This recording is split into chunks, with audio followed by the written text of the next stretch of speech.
Bonjour, je m'appelle Camille, je suis diplômée de l'école ICFAC RH. C'est un vrai plaisir pour moi de venir échanger avec les étudiants, répondre à leurs questions, leur expliquer ce que c'est que le parcours d'une expatriée et puis potentiellement les faire rêver un peu et les motiver. Je suis arrivée aux États-Unis par un VIE, donc j'ai décroché un VIE chez LVMH dans l'entreprise Moët Hennessy. Et ensuite, j'ai commencé à travailler dans une start-up qui s'appelle Ana Luisa, qui a un environnement très différent de ce que je connaissais avant, mais qui est une super expérience. Aujourd'hui, je suis responsable de tout le recrutement. On était une trentaine quand je suis arrivée et aujourd'hui, on est environ 100. Mon objectif, c'est vraiment aujourd'hui, du recrutement jusqu'à la sortie de quelqu'un, de faire en sorte que la personne ait la meilleure expérience possible de A à Z. J'aime analyser les gens, j'aime observer, j'aime écouter, j'aime donner des conseils.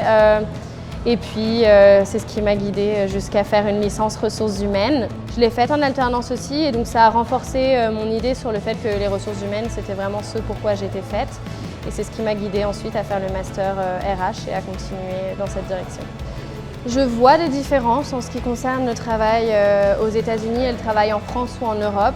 Déjà, les lois sont faites en fonction d'un État et pas du pays. Il y a des lois fédérales donc, qui englobent tout le pays et sinon les lois ressources humaines sont plutôt focalisées par État. Si j'avais un conseil à donner aux personnes qui souhaitent travailler dans les ressources humaines et potentiellement travailler à l'étranger un jour, ce serait d'abord de travailler dur parce que c'est pas quelque chose de facile, c'est pas inaccessible comme on peut le penser, mais il faut s'en donner les moyens. Il faut travailler, il faut être quelqu'un de dédié et de motivé. Le deuxième conseil, il est très simple, mais c'est de travailler son anglais puisque peu importe où on travaille dans le monde, on doit maîtriser l'anglais et évidemment, aux États-Unis, c'est la langue principale et ça, c'est un point très très important pour être capable non seulement de se vendre en entretien, mais ensuite de faire le travail, d'être passionné par les gens, par les ressources humaines, de comprendre pourquoi on travaille dans les ressources humaines et